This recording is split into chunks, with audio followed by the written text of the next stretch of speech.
All right, so once you download the file, whichever one you want to look, for example, if we're looking at the safety pretest, you want to go in right after that, and you want to insert a new column. Once you insert the new column, the very first cell where your grade is going to show up, for this one, you're going to form a formula. Your formula is going to be the number for that cell divided by the total number of possible points, and put those things in parentheses. And you'll multiply the whole thing by 100. And then you need to come in and put a $ before the number for your possible points and before the letter for the possible points. And then hit enter. Once you put enter, that locks your formula. Copy that formula, and you can bring it down to the rest of the cells and paste it in there. Oops, come on.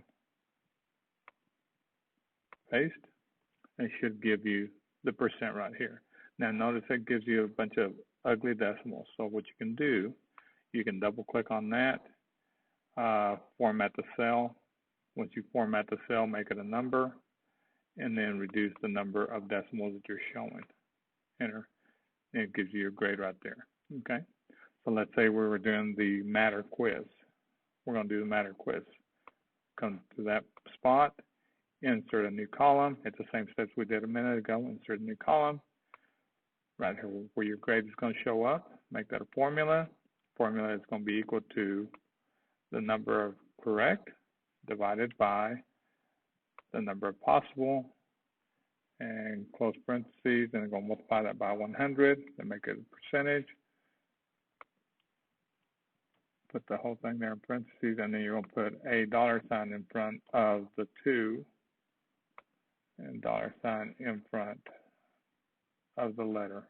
Okay, number and letter. Enter, that gives you the points. Come in, copy, paste it down,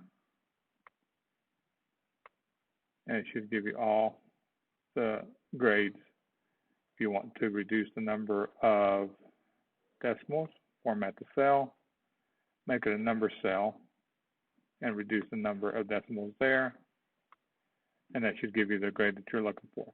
Let's give that a go, see if it works for you. If not, let me know.